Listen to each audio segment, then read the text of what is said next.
say, what do you have to bring to the table? And I think what you're saying is that sometimes as artists, or sometimes as people that are out there, like we need to be able to say, I don't need to participate in that, but I can help you put that together. I'd like to help make that happen somehow. So what can I do to be part of it? Whether it means being the groom at the show, or the guy who's painting the walls. But how do I help you with what you want to do together?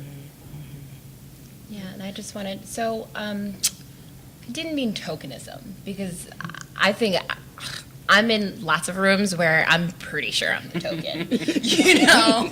I inhabit a lot of white spaces. And that's never the intention, but I think I'm also in a lot of rooms where decisions are made and diversity doesn't come up, like, at all. And so why don't we just name it what it is instead of leaving it absent and not bringing it to the conversation? And it's not about being like, I want you to come to my space because you're Latina.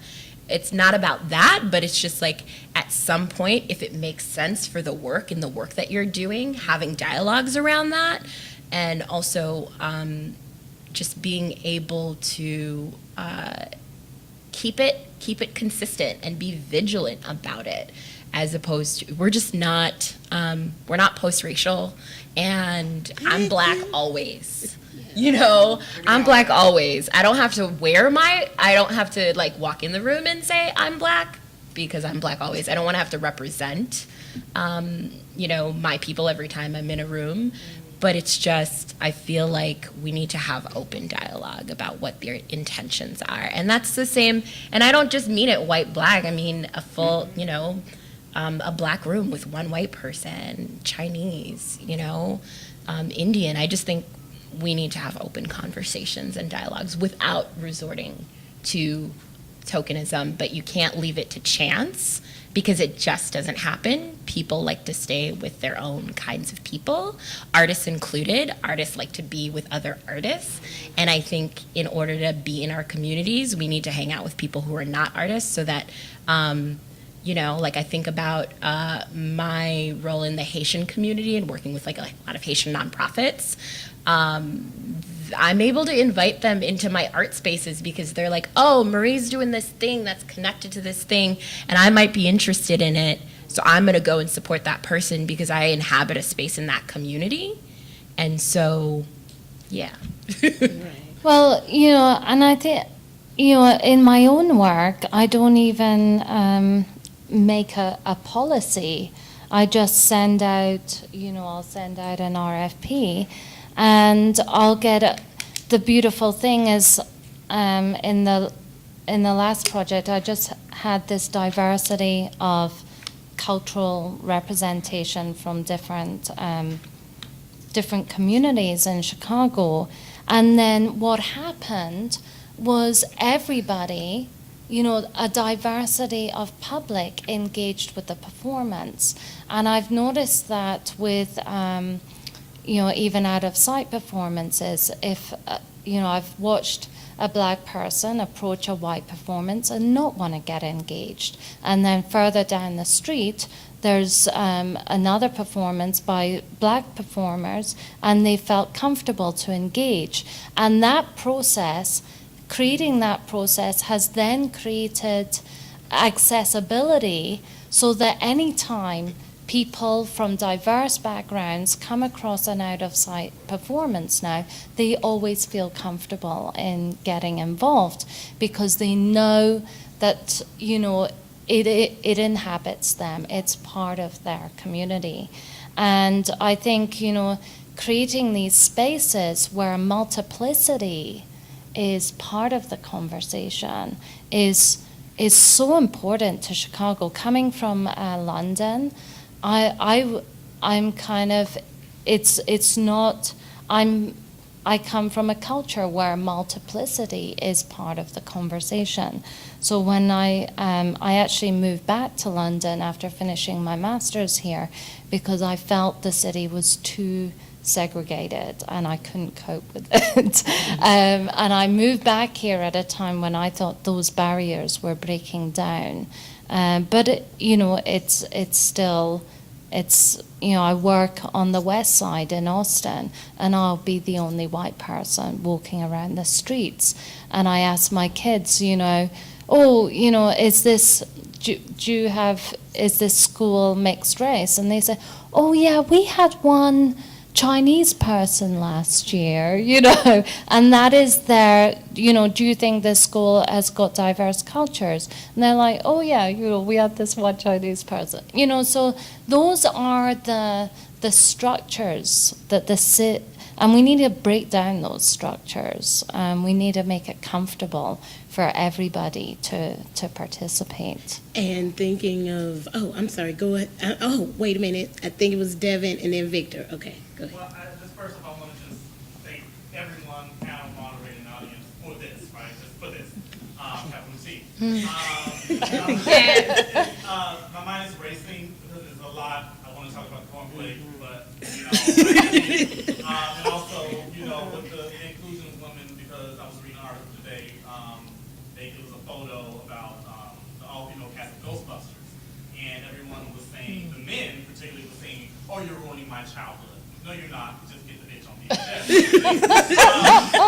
But the question I want to hold is, where do you, because for me, I'm in this unique situation as student transitioning into educator, and how do you feel that, or do you feel that the art school system poses a barrier, or where do you think that, you know what I'm saying, with the community engagement, because it's like, what you were saying with the sensitivity and paying attention, it feels like certain teachers, because they have that MFA, because they are a teacher, or they have 30,000 shows and they have this many grants, that they are automatically expert, and they don't listen to what the students really are trying to do with their own work, So I just want to ask about each of you, if you could say something about our school and this big engagement. Thank you, Devin. That's Where? well. Where? No, where? Because I feel like it's about where it's located. Because I think what happens is oftentimes in art school is community engagement as an afterthought, as opposed to an intentional aspect.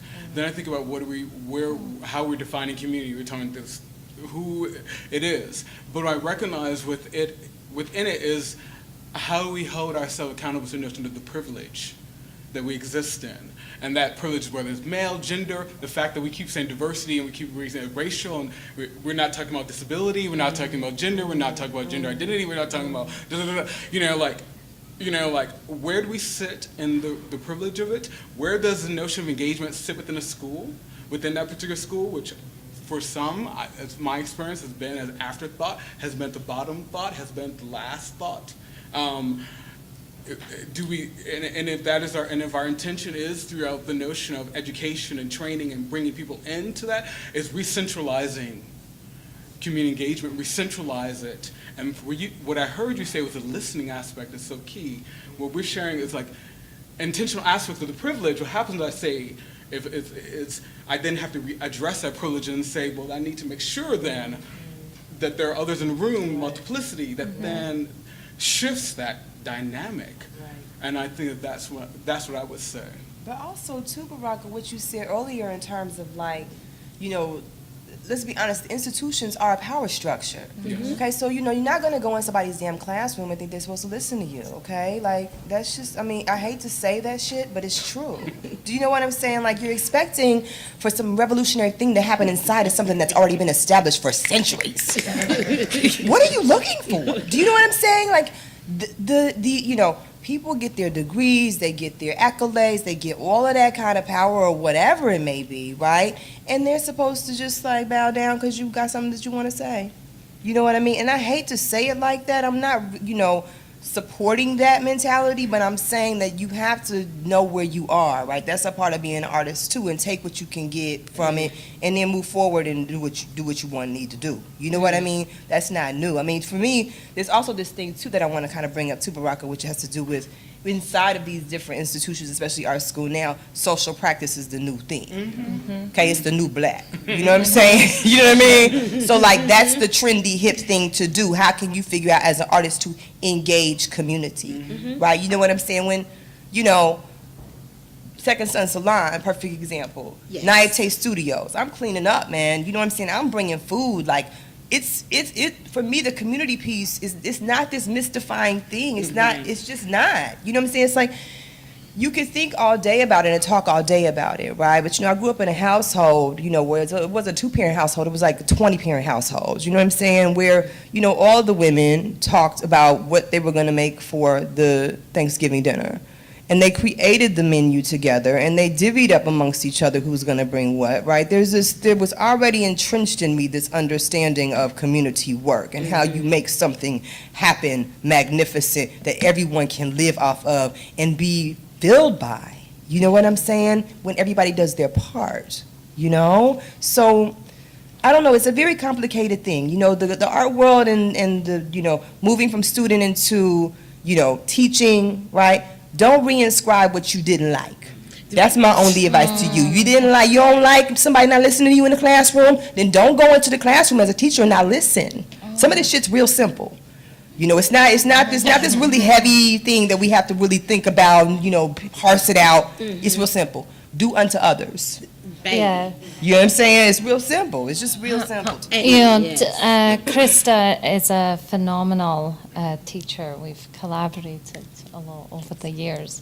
But, you know, I also think it is, you know, going on from that, you know, it is, equality is a pedagogy, you know, and how you create equality in education, you know, starts in the room with people, you know, and I always start my teaching by saying, you know, we are colleagues, you know, this, you know, we are in the world together, and, you know, your peers, you know, and, you know, we are going to be, you know, this is your community and going to be your advocates, and we, you know, it's not about competing against each other. We need to find ways in which we help support each other through our professional lives. And establishing that in a classroom, and also, you know, thinking about the content. You know, if I'm, you know, I teach performance art, I'm not just going to teach about all the white male artists. You know, I teach about different people from around the world. So it's really about, and also it's about individual empowerment as well. And I think that's really important. It doesn't matter if I'm teaching a 5-year-old to, you know, a 50, 60-year-old. It is always about what is your imagination and what do you want to create, you know, and if you can, you know, empower that person to do that, that's pedagogy, you know, and agency, giving people agency within the realm to really follow their dreams. Absolutely. And then we got time for one more. I saw Victor's hand was up after Devin. So Victor, you got it. So just extended gratitude for the opportunity to be in the show, collaboration and connection and community, which is actually a word that I made for a very long time in my life. I'm a little child and loved playing by myself. So it's interesting becoming an artist who I loved it, I still do. So it's interesting becoming an artist where now, not now, the forefront is how many people like your work. And how many people are coming to connect and engage with your work. And that's something that mentally and spiritually and physically I'm working through being in this institution. It's like it's something that was very intimate and private is now public display, public knowledge. And I'm grateful for this show and this sharing, because I shared intimate artifact. And I immediately saw this polarization between the audience. It's like, whoo, what is that? And then there's like, ooh, what is that? And so that was interesting, and it made me think about intentionality with community and who I want to share my work with. And it not always being this gesture of any and everyone come and see. No. That's actually what I learned. No, everyone do not come and see this work. Right. And then there's the invisible audience. There's spirit, like a large percent of my work deals with spirit. And then this material matter that's kind of connected to it. And so that's my audience, and that's who I'm really like, So it's been interesting, like, attending meetings and having these scheduled conversations when I'm listening for spirit, but this administration wants this immediate answer, and I'm like, oh no, but I'm having to translate. So it's interesting working with this almost schizophrenia or bipolarism or multiple personality beautifulness. The ever-present balancing. Yeah. And so I'm grateful. This whole everything I just said was more so just a beautiful experiment as an artist to be engaged and connected with institution and with gallery and with administration with something so personal. And you have to learn how to negotiate your politics of sharing with people. And so it's like, okay. So yeah, thank you for that. Oh, thank you, Victor. I mean, it was such a pleasure working with all the participating artists. All of you had such rich work. I definitely have an affinity for your piece because of the multidisciplinary facets of it. You engage objects and installation and video and performance and costumes and ritual. And, hearing your testimony about how the process of it actually shifted your understanding and process, that is the most gratifying review I could get from this whole endeavor, is because that's what I wanted to leave it open-ended enough.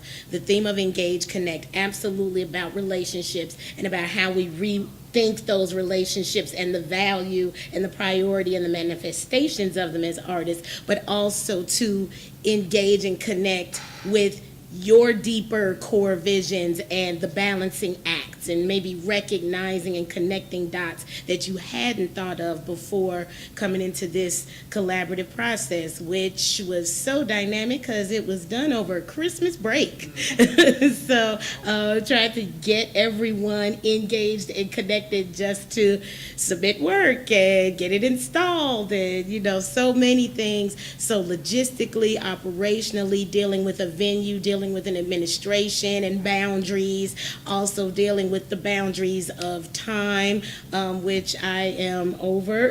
But this has just been such a wonderful experience. Victor and Esvon are both participating artists. Please give them a hand. Beautiful work. If you have yet to actually, take some time and peruse the gallery out here, beautiful works. We also have here on the screen, this is a little bit of a promo for Corn's current RFP for Out of Sight 2015. So submissions are available at outofsightchicago.org or .com? .org. So they're due February 28th. So if you got an idea for submission, get it in there. And then Baraka, could you tell us about anything else that you'd like to promote specifically, whether it be? I'm currently working on a new project focused on the intersection of race and disability. And it will begin some process work at MCA in the early fall and will continue throughout 2016. This is the 25th anniversary of ADA, for those of you who don't know, and so with that, an opportunity for kind of cultivated and heightened consciousness around what is accessible and how we deal with the architecture of Chicago. And so I'm working a duet project with an artist, so you can get at us, you can get at me via Twitter at The Underbelly. Yeah. All right. Krista, how about you, lovely? I don't have anything to, I don't know. No. You're fine. Krista, Yeah, no. her chapbook, which I explained in her intro, oh my gosh, just so fantastic. Love of Black Body, yes. Thank you. There is I had her autograph a particular poem in there, on motherhood, and it's just beautiful. So check it out. Willow Books, not Willow Press, right? Willow Books, 2012. Check it out. Corns out of sight, and Can I do another little plug? On Saturday, we have a public performance think tank happening at the Cultural Centre from 12 noon to 3 p.m. Everybody's invited. Melissa Potter, who is a professor here. The series, every month we have a guest speaker. This one is going to be talking about queering public space and radical feminism. And then we have Joanna Matazuk coming in March, and she's going to be talking about contemporary Russian performance art. And then we have Michael Rhodes coming in April, who's going to be talking about civil practice. So come along, get involved, become part of the conversation, and we do wonderful workshops after, facilitated by diverse people, different people as well, so that we get, we mix up the pot. thank you, Court. And Marie. Sure.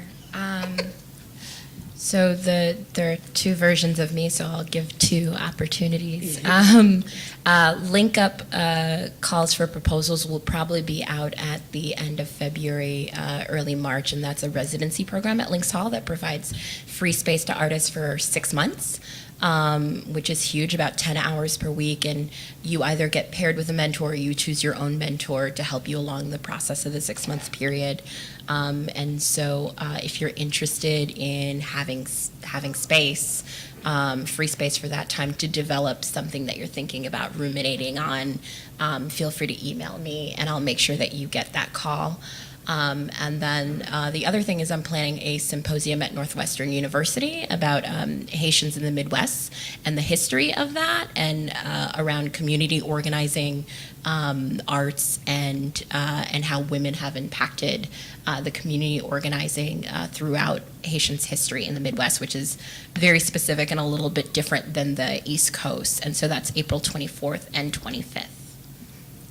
All right. And once again, just thank you all for coming and, bringing so much intention and critical thought and great questions. And I just thank you all so much. This has been a fantastic experience for me. Thank you, Columbia. Once again, DEPS, Interdisciplinary Arts, Nikki Nolan. I saw she had to leave, but thank you all so much. And make sure you stop by the gallery. If you can't stay tonight, come back. The show is up until March 6th.